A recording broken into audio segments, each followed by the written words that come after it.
Welcome, thank you for joining us for Inside Cottonwood today. I'm your host, Richard Faust, Community Services General Manager for the City of Cottonwood. I'm really privileged to have two young men that are both good looking. I'm going to go ahead and say that because they are. And so both of them work in the capacity of Parks and Recreation as well as Rec Center. So it's they have joint responsibilities that cover both. So I'd like to welcome both Jack Teal, who's our Recreation Coordinator too, with sports and special events with the City of Cottonwood Parks and Rec Department, and Dylan Wilbur, who's our Head Lifeguard with the City of Cottonwood Parks and Rec Department. Thank you guys for joining us today as we're going to be talking about the city's swimming pool operations and our swim programs and the aquatic center and the indoor aquatic center pool facilities and what's happening, so we're going to be going through all of that because we have all kinds of things that are going on between lifeguarding, learn to swim programs, pool special event programs, the summer, and a lot more. So we'll be just going over a lot of that over the next 30 minutes here. I wanted to always make sure that people understand that when the heat is on, which it's starting right now, we're seeing May and June coming up real quick, and 4th of July is just right around the corner, but it's always the same thing in Arizona. People are drawn to the water, and because it's hot out there. And so one of the things we look towards is making the water safe as we possibly can. And so we're going to be going over a lot of that. Since we discuss pools and pool programs, we need to also discuss pool safety and water safety and child drownings in the state of Arizona, along with some national statistics that I like, throwing out there. I almost feel like the weatherman sometimes that is on Channel 12, and that's what he always does is make sure that you watch your children around water. We're kind of the same way with our pool. And in recent analysis of child death by drowning studies, drowning continues to be the leading cause of death for infants and children in 18 states. Each year across the nation, about 300 children under the age of 5 years old drown in a swimming pool. And that also, I think, includes bathtubs and things of that nature. So watch your children around water. An estimated 5,000 children ages 14 and under are hospitalized each year due to unintentional drowning-related accidents, whereby 15% die in the hospital, and as many as 20% suffer severe, permanent neurological disabilities. Arizona currently ranks about number 7 in the nation pertaining to these age groups of childhood drownings. The top 3 factors that are involved that influence drowning risk are, number 1 is the lack of swimming ability. That's why we want you to get your children into learn to swim programs. So we're going to be talking about here with Jack and Dylan. There's also the lack of barriers to prevent unsupervised water access, such as usually ditches or water courseways or things of that nature. And then also there's a lack of close supervision while swimming. So research has found that swimming skills help take part in formal swimming lessons reduces the risk of drowning among children ages 1 to 4. So it's pretty impressive. And then number 2 is supervision in or around water. Designated supervision such as the municipal swimming pool facilities are the best place to take your children because, again, we do supervise well. Number 3 is learn to swim programs that help prevent drownings. Number 4 is remember there is no such thing as a drown-proof pool of water, and that can be up to 2 to 3 inches, especially with your tots, toddlers, and your infants. So make sure that you do watch children around water and come to our pools again because, again, we've got 2 of them, and it's a great place to learn to swim. Again, back to Jack and Dylan here. Jack, how many pools? Well, I just indicated we have 2. Yeah. Tell us what the size of those pools are, gallons-wise. So we have the indoor recreation facility that's open year-round, and that pool is a 60,000-gallon pool with a 4,000-gallon hot tub. And then in the outdoor facility, it's a 300,000-gallon pool. It's huge. It's a massive, massive pool. So when were these facilities built? The outdoor pool was built in 1980, renovated in 1995, and then again in 2010. And then the indoor pool was built with the Cottonwood Recreation Center in 2010 as well. So can you tell us what were the changes to the outdoor pool in 2010 that made a significant difference in the pool and the programming to the public, as well as to like the high school and then the program that we call the Clippers program? Yes. Yeah, absolutely. As the facility continued to attract more individuals, we wanted to get more space out there. So we extended the pool to an 8-lane lap pool, extended it out to competition level, so now we are AIA certified to do both regional and state meets in that pool. So AIA is like the Arizona Interscholastic Association? Yeah, it's the governmental agency that runs the high schools and their athletics programs. Okay, so we're certified for that. So that's the reason why the high school utilizes it then in the fall time, actually late summer, and then all through the fall. Yeah. And so they have that availability there, and then the Clippers then use it from when to when? The Clippers will start up their pre-camp session stuff this month, actually. May, I want to say they get in the pool May 15th, and that'll carry them all the way up through July 22nd when they do their Verde Valley Invitational. Do you have a contact for the Clippers program? Yeah, Connie Calhoun is the president of the Clippers organization, and you can contact them at the Recreation Center during their practices times, or if you contact, I want to say her email is clipperspresident at, I'd hate to throw it out there and not be sure. Yeah, I was going to say, I think the main thing is if, they contact her, that would be great. Yeah. If you want to get your child into the Cottonwood Clippers program, that's what you can do. You can call us at 928-639-3200, and we can probably get you a little bit more information as well, because it's up there on your screen, and we'll provide you with that if you're interested in having your child get on board with the Cottonwood Clippers. So we're doing a little plug for them, so that's kind of nice. But now, Dylan, as we talk about childhood drownings in the show, what are the most significant or unique challenges that we face involving prevention at our facilities? And tell us about that. Well, I would say that the indoor and outdoor pool both have unique areas. The outdoor pool has the 11-foot deep end of the pool. The indoor pool has a lot of blind spots areas. So us as lifeguards, we have to prepare for that and know indoor pool, we need to be walking around, checking every area, top to bottom. Outdoor pool, same thing. You just have to be aware of what's going on around you. Make sure all the kids are following the rules. It's important for safety. I know that the outdoor pool, the significance out there a lot of times is that the blind spots from the sun. And so it's very, very difficult to see at the bottom of the pool. Yes. And then when you've got kids and you got 250 kids in the pool, and you're just trying to look down there underneath the water, and it's very difficult. Yes. So when you're seeing, if you're at the pool and you're watching the guards, they're watching intently at the pool itself in the bottom, and you will hear them every now and then tell everybody stop running. Is that correct? Yes, that is correct. I remember that as a little kid. That was one of the first things that I remembered about being around a pool, is the guards yelling at me, stop running, So it was one of those that we had to learn as kids. We're going to take a short break, and we'll get back with Dylan and Jack here both as it pertains to our pool and aquatics facilities and what we do. So join us for segment 2 of our program today. I'm Richard Faust, your host today with the City of Cottonwood.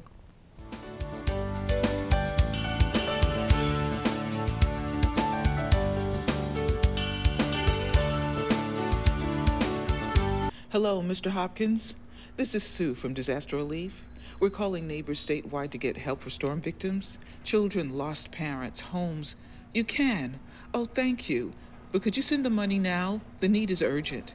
We so appreciate you. It means so much, but it has to be now. It has to be cash. No credit cards, checks, just cash. The moment they ask for immediate cash is the moment you know something's wrong. Think before you send money. Learn more at scamawareness.org.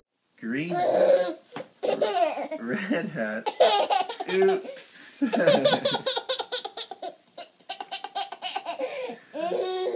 Red shirt. Blue shirt. Yellow shirt. Oops. Yellow pants. Red pants. Green pants. Oops.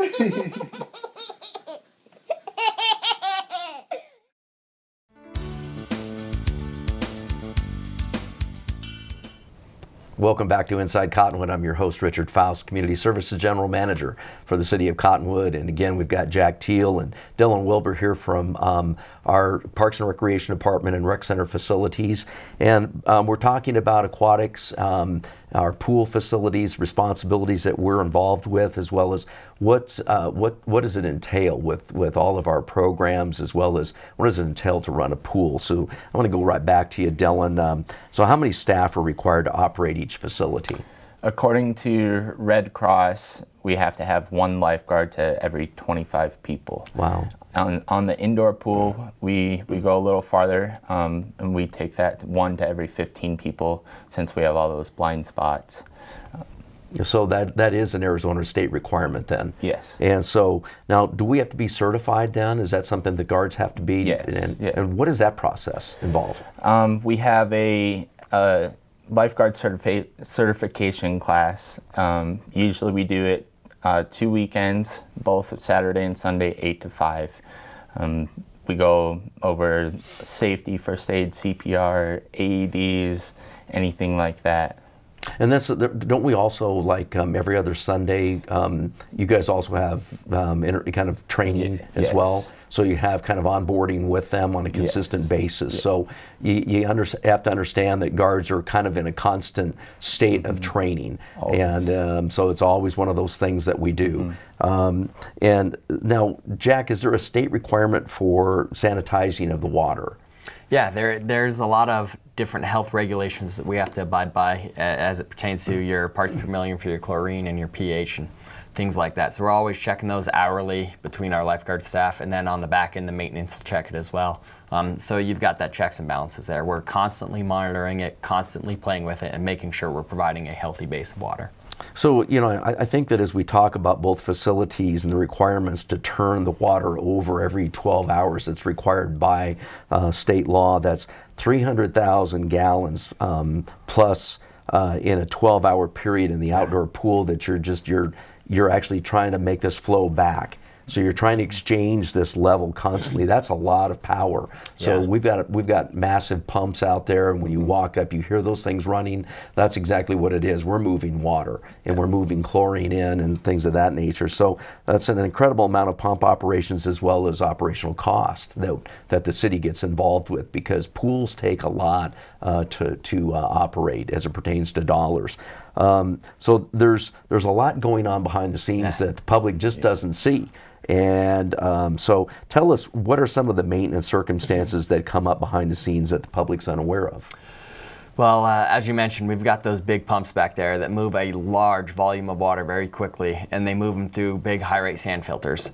So we constantly are filtering out all this material, and that material has to have somewhere to go when it gets filled. So we have to be very cognitive of our pressures and make sure we're backwashing those pools, and that's something that the community doesn't really see when that happens. And then anytime you have moving parts, you have maintenance on those moving parts. So we're looking at the seals on the pumps regularly. We're straining those baskets and pulling out all the debris we can by hand, having to do all the maintenance back there, putting the chlorine in, making sure your acid barrels look full, doing all the back end stuff. And that's just on the back end side. That's not the pool cleanings. That's not the deck cleanings. That's not the painting the no diving signs. And wow. It's all hands on board right now. Yeah, it is. And it doesn't help any that we've got trees all the way around the pool. And we've got pine trees that just drop all of between the needles and the sap and everything else that goes into the pool. And it doesn't help that we have the tennis center that's right next to it, because we get loaded with tennis balls sometimes. You see these yellow floating things out there in the water. So you guys are retrieving those a lot. Yeah. So, I think that some of those go to my dogs every now and then, so it's nice to have those. So let's talk now as it pertains to pool health, because pool health is very vital. I always hear that terminology, pool health. What does it mean, and what does it entail, and why is it so important? So when I'm looking at pool health and when I'm trying to explain it to somebody, I explain it as the healthiness of that water. When I'm getting into a body of water, is it maintained? Is it taken care of? And that also extends out to the deck area and the amenities that it has. So the slide, the spas, all those. But really I'm looking at the water. Is it clear? Is it sanitized? Are we having good oxidizing in there? Are we killing and holding in suspension all the particles that need to be? So that goes down from laundry detergents, that goes from soaps, that goes oils, and then just the chemicals that we pump into it. So we're constantly monitoring the health of the pool, making sure that filtration system is working, making sure it's going through our UV lights, making sure all of our pumps and stuff are doing its job to really give that water a nice polish. So, a lot of people always come up to me, or you guys as well, and they ask the question, so what type of chemicals do you use in the pool? What is that, guys? Yeah, so we are a chlorine pool, and we use calcium hypochlorite. So it's a Cal Hypo tablet that it's a fantastic oxidizer and it's a fantastic sanitizer as well. But we are a chlorine-based pool system. Well, why don't we have a saltwater-based program? What's the difference there? Salt waters are a little bit, each one of them presents their own obstacles and challenges. Salt water, you're going to see a lot more of that erosion rather than corrosion. It's going to erode your pumps, it's going to erode your rotors, and it's all the things that you can't see that happen inside.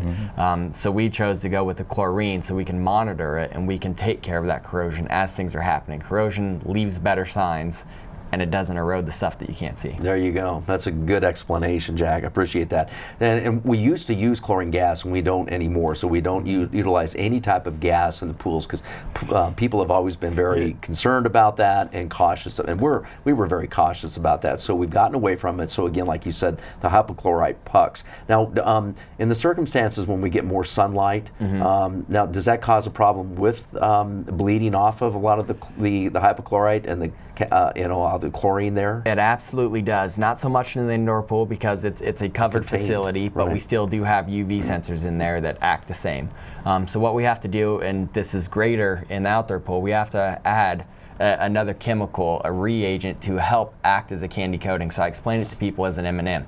You put an M&M out in the sunlight, you're not going to know that it's melted, but you go to bite into it and the chocolate's going to melt everywhere. And it's the same effect for the chlorine. Those chloramines burn off instantly, so you have to put a protective shell over it to help keep it in suspension. That's neat. Now you were talking about UV light in the indoor pool only. And so now ultraviolet light, what does that do? So ultraviolet light really helps indoor facilities kill off the things that the sunlight should be doing. It helps kill off your chloramines, and it really helps on the sanitation side for major things like crypto. Crypto is resistant to chlorine by 100 parts per million, but dies in ultraviolet lighting. So we help that by putting all of our water through that ultraviolet lighting. Anytime it's being processed, anytime it goes through the pump, it's hitting that ultraviolet and it's burning off all those chloramines and any of the bad bacteria we don't want in the pools. So that Cryptosporidia is basically a bacteria, and it's kind of a nasty bacteria. We know that you hear on the news, especially in the Phoenix area, that they have some of those problems here or there. And I think it's just, we constantly have to make sure that our pumps are going. We have to make sure that everything is open up for the chlorine levels that we need so that we get rid of that stuff as a possibility. So, and I'm not going to ask you where that comes from. We'll maybe do that some other time. Now, what is the process? We're going to get back to guards here real quick. What is the process for becoming a lifeguard at our pools, Dylan? First, you need to sign up at the front desk. Just come into the rec center, talk to the front desk, they'll get you signed up. Next, you should go down to HR, get onto the Cottonwood website, www.cottonwoodaz.gov. Fill out an application for lifeguarding there. Once you get all that done, we'll get our class going. Like I said earlier, Saturday and Sunday, 8 to 5. We have 4 days, 2 weekends. So, and that's part of the certification course then? And they become certified then at that point once they pass all of the tests? And I heard one is a brick test, right? Yes. What is that? That is, you have a 10-pound brick. Down in our 7-foot area of the pool. You got to swim down there, no goggles, dive down, get the brick, and then you need to swim back on your back. Without using your hands, you're just kicking, and you can't touch the bottom of the pool. Basically. All right. Your face has to remain at near the surface. And that's why you guys have red faces more probably than the sunlight. We're going to go ahead and take another break here, and we're going to get back to these two guys because it's really interesting stuff. And so, especially when we find out how pools operate, and then the challenges associated with it, and what our pool guards are up to, and how they're certified and everything. So I appreciate both of you. We'll be back in just a moment for our final segment of Looking Good Inside Cottonwood, and I'm your host, Richard Faust, with the City of Cottonwood. Thank you for joining us today.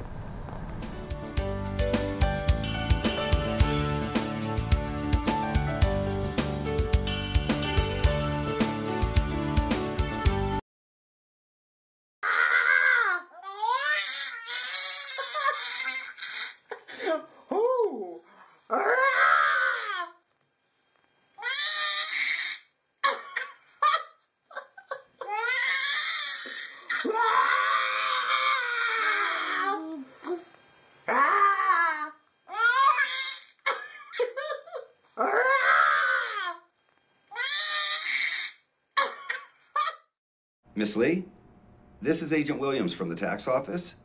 Our records show an unpaid balance on your account. If you don't pay by end of day, you'll be facing jail time. Well, the fastest way to fix this is with a prepaid debit card. Can you go get one now? Yes, and we want to clear this up. If you just buy that prepaid card, put $400 on it, then call me back and read the numbers to me. The moment they ask for a prepaid card is the moment you know something's wrong. Think before you send money. Learn more at scamawareness.org.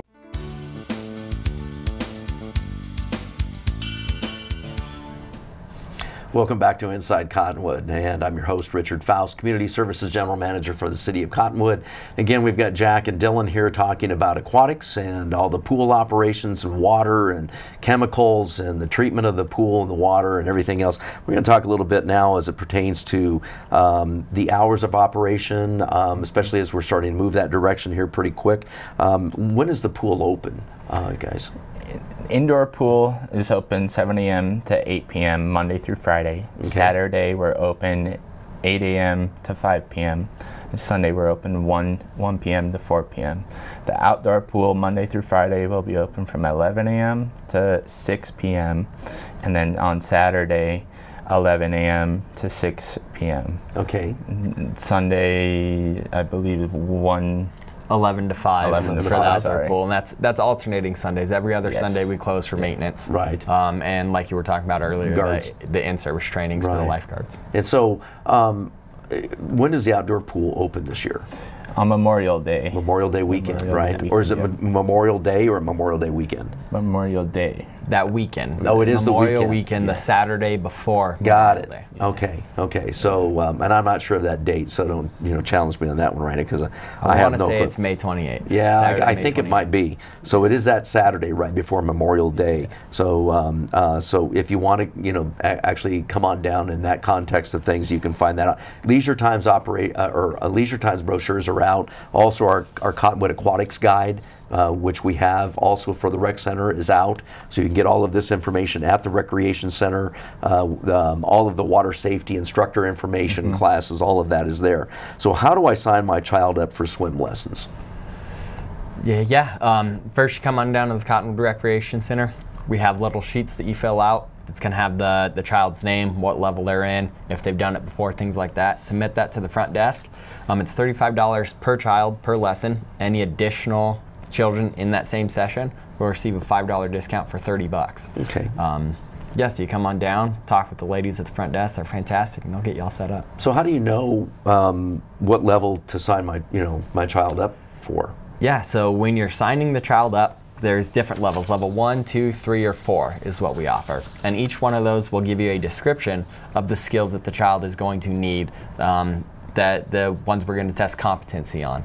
So you'll be able to read those. Hey, my child has met this already. I think they're ready for this. Or you always have the old-fashioned talk to an instructor, get them put through, and the instructor will always give you, hey, this is my recommendation of what I think your child should be in. There you go. And that's usually a good one too. Yeah. Because they know better than what we do as parents sometimes. I would like to think Because so. it really is. It's you can watch the child and they gain a very good knowledge of when they watch them in the water and what they're doing and how they do it. So now, one of the things that we do at the pool every year, and we've been doing it for a long time, I think it's been since 2001 or 2, we have dive-in movies. So what are dive-in movies and what are they all about? Diving movies are all about fun. Yes. Coming out, enjoying a good time with your family while swimming in the pool during a night swim and having the movie play in the background. It's a fantastic time. We do them every second Saturday between June, July, and August. So you got to come on out. It's free to the public. No tickets necessary this year. We're opening it up. Oh, okay. Getting everybody out there to have a good time. And normally, how many people do we have that show up? It varies based on the movie, but we usually see a good attendance between 150 to 200 people. If really right in that 180 range is where we sit most of the time. So what are the movies this year? We have Moana coming up. That's the first movie. And I just saw that last night. Yeah. It was a good movie. It's a fantastic movie. And then we got a couple other really good ones. And then to coincide with that, we have movies in the park as well. Oh, that's great. So, yeah, it's going to be a fun one. So we're going to be doing movies in the park also, intermittent throughout the summer as well. So that'll keep you busy and your kids busy. Now, Do we have sponsors for these programs then? Yeah, actually, the State Farm office of Jennifer Griffin here in town has come on as a sponsor and sponsored all 5 of those movies. So the entire Cottonwood Summer Cinema series that includes all 3 of the dive-in movies and the 2 movies in the park. She sponsored 100%, bought the movie rights for them. And then we've got the Cottonwood Youth Advisory Commission who's out there helping out, selling treats, helping with setup, helping with tear down. Awesome. Well, thank you, Jennifer, State Farm Insurance, and all of the youth commissioners. So it's great to have all those people do that and help us out and back us up. So when are the Learn to Swim classes then? What are the dates, etc.? Do you have that information? How many and how many kids were in last year's program? Yeah, so the Learn to Swim program, there's 4 separate sessions, and they run from June through the end of July. The first session starts June, I want to say it's 4th, that Monday, June 4th, and it'll run all the way through for 2 weeks, and then we'll start that next 2-week session. Our attendance last year was pretty high. We were at 450 last year. Wow. So it's a decent sized program. We're building, continuing to build every year, adding more classes every year. And based on what level you're either in the outdoor pool from level 2 to level 4 or in the indoor facility at level 1. That's great. Yeah. I'm just glad to see we have returning kids again, and it's one of those things. And I did it with my kids as well, just making sure that they knew how to swim, and they were very proficient in that context. Yeah. So it was good to do that. Now, I always get the questions as well pertaining to lap swimming. When can I come to the pool? When is lap swimming open? And are there any changes to lap swimming hours? So what are those? So tell me about that. For the indoor pool, Monday through Friday, you guys can come in 7 to 10:30. Okay. At 10:30 to 11, we have our exercise time inside the lap lane area. Also 1 to 3. Or 1 to 3:30, sorry. 1 to 3:30, yeah. Yes, and then It's a change. 5 p.m. to 6 p.m. also, Monday through Friday. Saturdays is a little different. We have indoor pool laps, adult lap swim from 8 a.m. to 11 a.m. That's great. So we've got plenty of time for lap swimmers as well. Yes. So please be advised, we got plenty of time for lap swimmers as well. Now, how do I reserve the outdoor pool for a party? Because I know that people do that, and sometimes it's really pretty cool. They're able to do that for either a graduation party, or they have it for a birthday or outdoor program, or they just have a business that they would like to have come over. How do they do that? Yeah, so we have special time set aside on Friday and Saturday night, providing we don't have a special program going on, to where they can reserve the whole entire outdoor facility. Prices vary based on how many people are going to attend, because that is going to directly affect how many lifeguards we have. But to start that process, give us a call here at the Recreation Center, or feel free to swing by in person. We always love to have people there. Good. Talk to the front desk. We'll get you set up with the details. That's cool. Same thing is, what is the parent and taught class all about? Because people ask me that, and I try to tell them a little bit, and I'm not near as good as you guys are. So tell us what that is. So the parent taught class is all about exploration of the water. We're not necessarily learning any swimming strokes or learning how to swim per se. It's about feeling comfortable in the water and introducing your child to that experience. So when it comes time to learning, they're ready to go. So we'll be doing things like blowing bubbles, learning how to kick, learning how to bounce and play, and really creating that enjoyment, so it stimulates that wanting to learn process. Now we also have a what we call as a snack shack. It's the Candy Cove Snack Shop. And so what do we do there? The Candy Cove, it's just a service that we want to provide while people are coming and swimming at the outdoor facility. Swing by, grab some nice cold beverages. We have soda, Gatorade. Obviously, we sell water. Lots and lots of water during that time of year. We've got some healthy snack choices out there. We do sell some ice cream and things like that. So it's a one-stop shop for all your candy needs. That's right. Yeah, we get the kids a little excited and they have fun in the water.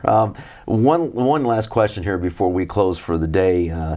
Tell us about our policy for lightning and storms, especially for people that don't know Arizona very well as it pertains to our monsoon season. Yeah, absolutely. First off, May is Water Safety Awareness Month. So we love the month of May, and we love coming out and educating people on that. And lightning is a scary thing. It moves quick, and it's really hard to judge. But we do follow the national standard. Anytime lightning is within 5 miles of the facility, we close down, we get everybody out, we make sure that we're limiting access to the showers and things like that, and trying to keep everybody safe and get out in front of that storm as much as possible. Anytime you see thunder or you hear thunder, it's within striking distance. So we monitor it at all times. We get one specific person to monitor it. You're our weather guard that day, and then they're going to relate back to us what's going on. Yeah, and just know that when it is thundering and lightning out there, the pool is going to be closed. Yeah. So we all understand that, because The indoor safety pool is as first. well. Safety is always the prerequisite for all of this. I deeply appreciate both of you guys coming onto the show today for Inside Cottonwood. So thank you, Jack. Thank you, Dylan. Thanks. Thank you for all that you do, and thank you for joining us for Inside Cottonwood. I'm your host, Richard Faust, Community Services General Manager for the City of Cottonwood. Have a great day.